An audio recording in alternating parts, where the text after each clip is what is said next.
সময়টা ৮০-র দশক। দেশে তখন স্বৈরাচারের বিরুদ্ধে তীব্র সংগ্রাম। বুটের তলায় পিষ্ঠ মানুষের অধিকারই ফিরিয়ে আনার লড়াই। কথায় কথায় বন্ধ হয়ে যায় শিক্ষা প্রতিষ্ঠান।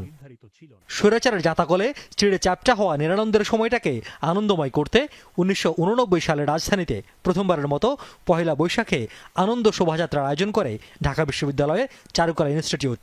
নিজেদের সংগৃহীত অর্থে শুরু হওয়া আয়োজনে অংশ নেন বিশ্ববিদ্যালয়ের শিক্ষার্থীরা।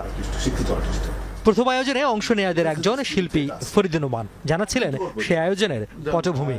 এরশাদ পিরিয়ডে যে আমাদের নিরানন্দ ভাবটা ছিল ক্যাম্পাসে, মানে হঠাৎ করে ক্যাম্পাস বন্ধ হয়ে যায়, একবার প্রায় ৬ মাস একটানা বন্ধ ছিল, যেটাকে আমরা এরশাদ ভ্যাকেশন বলি আর কি।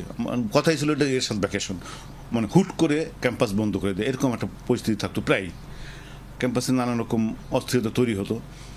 এরকম আমরা জাস্ট বৈশাখটাকে সেলিব্রেট করার জন্য আনন্দ শোভাযাত্রা নামে শুরু করি। তারও প্রায় বছর চারেক আগে ১৯৮৫ সালে দেশে প্রথম বৈশাখ উদযাপনের আয়োজন করে যশোরের চারুপাঠ আর্ট ইনস্টিটিউট। প্রতিষ্ঠানের কর্ণধার মাহবুব জামিল শামীম বলছিলেন কিভাবে এমন আয়োজনকে সারা দেশে ছড়িয়ে দেওয়ার নিরন্তর চেষ্টা ছিল তাদের। আমাদের ছাত্রছাত্রী নিয়ে আমি অংশগ্রহণ করে ওখানে চালু করছি এবং বরিশাল, ময়মনসিংহ সব জায়গায় ছাত্রদের পাঠায় দিচ্ছি। এই জাতীয় উৎসব বানানোর জন্য আমি মিশন নিয়ে গেছি।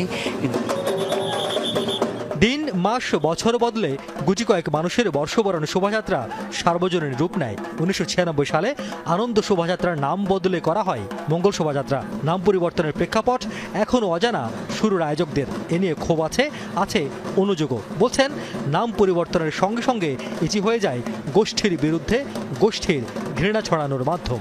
নাম